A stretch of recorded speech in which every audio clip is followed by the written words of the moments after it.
Distinguished colleagues, distinguished ambassadors, ladies and gentlemen, please join me in warmly welcoming His Excellency Nana Addo Akufo-Addo, President of the Republic of Ghana, to help us articulate this vision and pathways forward. We are here to listen to you, Excellency. President of the United Nations Senior African Officials Group, Ghana's Deputy Minister for Foreign Affairs and Regional Integration and members of the Ghanaian delegation, Ghana's permanent representative to the United Nations, heads of agencies and representatives to the United Nations, fellow Africans and persons of African descent, ladies and gentlemen. It's good to be in the presence of the men and women who continue to dedicate their lives to promote the interests of the governments and peoples of Africa and the African diaspora within this organization, which was instituted some 78 years ago, to foster international peace, development, and global cooperation amongst member states. When I received the invitation by the president of this association to speak to this group, I accepted without hesitation. The attempts by other competing demands of states did not deter me from being present, and I'm happy that I've been able to make it, especially as I heard one of the most famous of Ghanaian tunes, All For You, on my entrance. Thank you for that.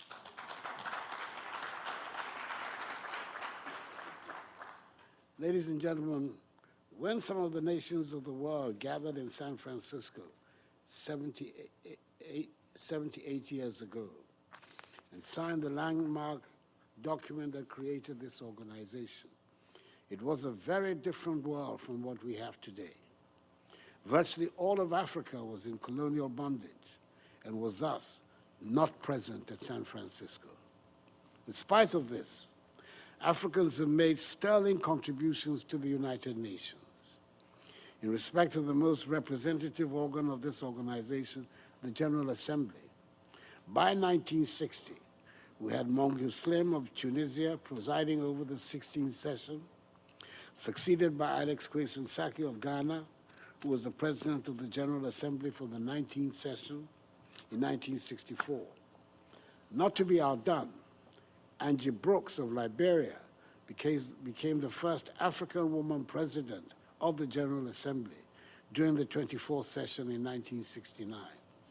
Since then, we've had many more distinguished Africans leading the General Assembly, with the latest being Professor Mohamed Tijani of Nigeria. In the Secretariat of the United Nations, that powerful but underemphasized organ, we've also had some illustrious Africans and others of African descent blaze a trail of excellence. The list is long and extensive, but I would mention a few.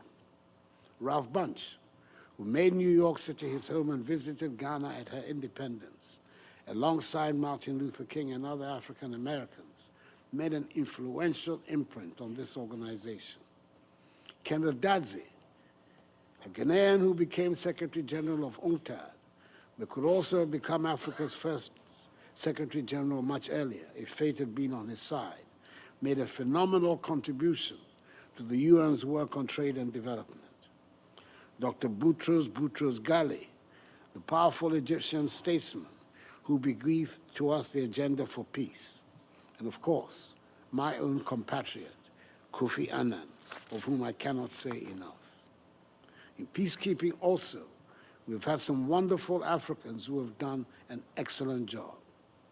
I've mentioned these names, not because they are the exception, but because they reflect the better-known names of the high-quality human resource that Africa has contributed consistently to this organization, including at the highest level.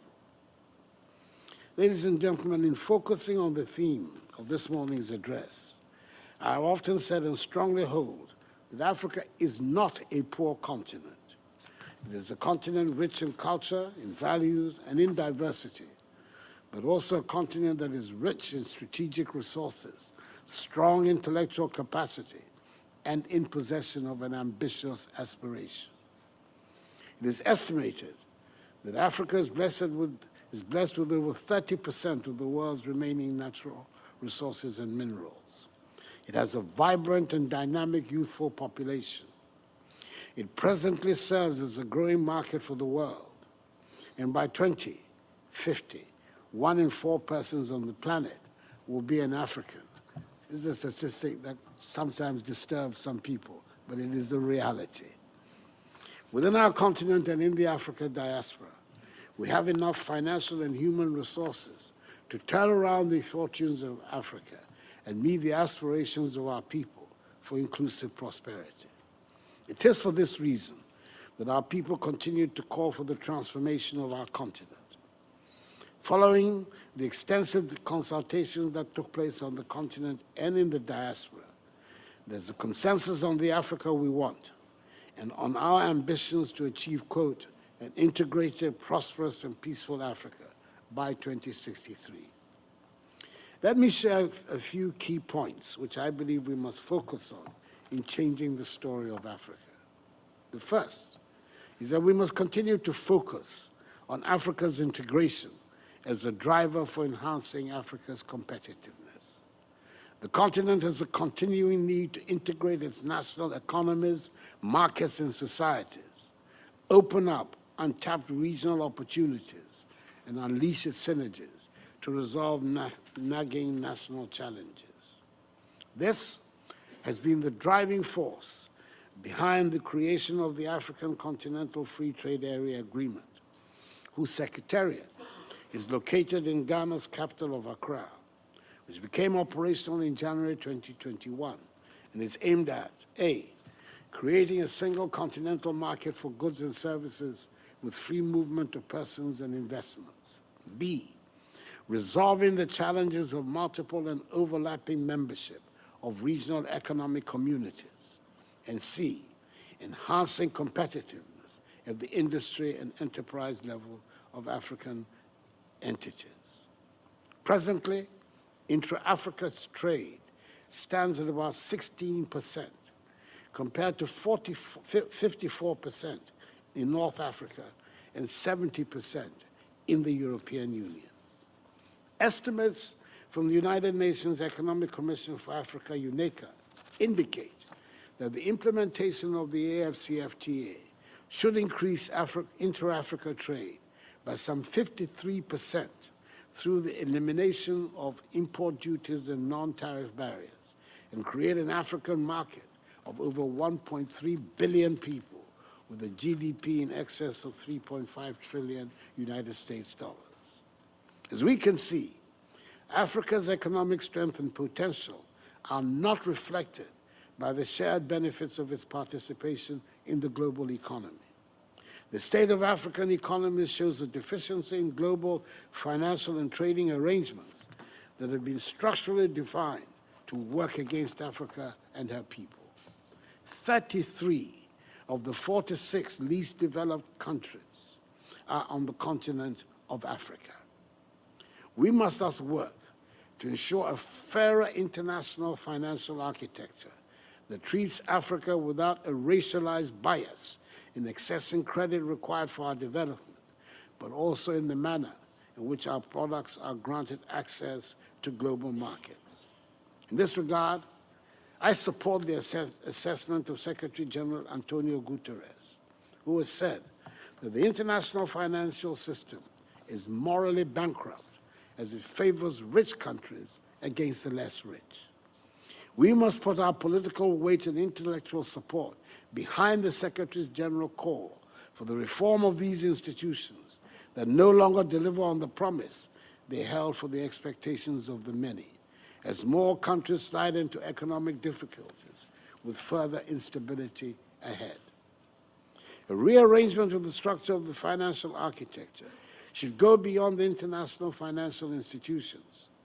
The regulations of the major financial markets would need to be improved to ensure that the interests of big market actors are not served at the expense of weaker players, including during global systemic crises. Credit rating agencies who do the bidding of their masters have done and continue to do a great disservice to African economies in this regard. As African countries, we've decided to move forward with the development of a Pan-African credit rating agency to ensure greater transparency and fairness, as well as the development of sovereign risk pools in order to spread financial risks evenly, just as we have also established a Pan-African payment system to remove the currency-related cost of trading amongst ourselves under the AFCFTA. My remarks should not be misunderstood to mean that Africa is bracing herself against the rest of the world. Rather, throughout history, Africa has taken care of the world, and we believe that it is time that we take care of ourselves if the world is not prepared or willing to solidarize with us. Africa would therefore forge ahead to ensure that its foreign investments receipts conform to the high ethical standards expected elsewhere, and that Africa is not ripped of finances that she does not have and financing she cannot afford to lose through illicit financial flows. As we scale up domestic resource mobilization efforts, Africa cannot afford the estimated $88 billion United States dollars that hemorrhages annually from the continent in illicit financial flows. From what I've indicated so far, it should be clear that as Africans, we have much to do, much more to do. But then are we willing to do what is required? For those of you within the United Nations system, I believe it also calls for a renewed understanding of the continent's engagement with this organization. Since our early years of independence, countries have sought a deepened engagement in our quest to rebalance global development that assures the broad human aspiration for growth and development, sustainable livelihoods, prosperity, peace, and security. Already, the crisis unleashed by COVID-19 has derailed our progress, and we're running behind the targets envisaged in the 2030 Sustainable Development Goals. Financial commitments by more developed economies have failed, and the capacity of nations to respond has been severely weakened. The fact that since the launch of the first development decade some 60 years ago, Africa continues to be where she is a reflection that on the development pillar, we have received more rhetoric than tangible support. It is therefore important that in the programs and initiatives that you pursue in relation to the countries of Africa, they should be tailored towards the continent's own ambition and aimed at reinforcing its actions. All of us, therefore, have a duty to contribute our quota in changing Africa's narrative and asserting an African personality that is dignified, respected, and treated with equality globally. Ladies and gentlemen, you may recall that on 20th September 2018, at the Washington Press Club in Washington, D.C., capital of the United States, in front of the Congressional Black Caucus of the United States Congress, I proclaimed 2019 as the year of return, commemorating the 400th anniversary of the time when the first 20 captured West African slaves were brought to the Commonwealth of Virginia, which subsequently became a part of the United States of America, thereby initiating one of the most unfortunate and barbaric episodes of human history, the Transatlantic Slave Trade.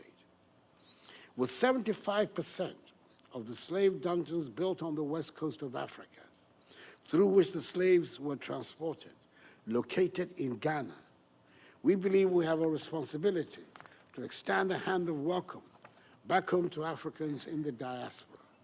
It was our hope that the year of return would be a joyful and learning experience all round for all of us on the continent and our kith and kin from the diaspora, especially in affirming our determination that never again should the peoples of Africa permit themselves to be subjected to such dehumanizing conditions, sold into slavery, and have their freedoms curtailed. And it proved to be just that. That is why we've decided to look beyond the return and build on the dividends chalked. The time has come to engage Africans in the diaspora and all persons of African descent more positively in areas such as trade and investment cooperation and skills and knowledge development and transfer. Together, we must help place the development of Africa at the center of the preoccupations of the African diaspora. For we need always to remember the iconic words of the great Jamaican reggae musician, Peter Chos, which I'm happy to repeat, who said, "Don't care where you come from. As long as you're a black man, you are an African," unquote. Our prospects are bright, despite enduring challenges, and with a common determination, we should succeed as the continent of hope and opportunities. May God bless Mother Africa and us all. I thank you for your attention.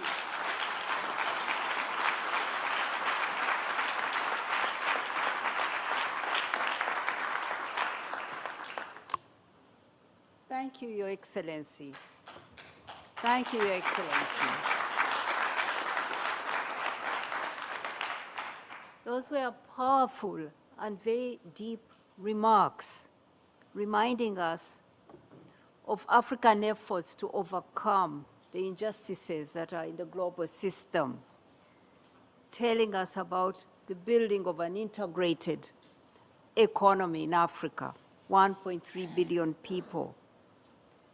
You've shown us that Africa is determined, and you've also shown us how embracing African people in the diaspora is the way forward, how our strength comes in seeing ourselves as one people with a common heritage and a common future.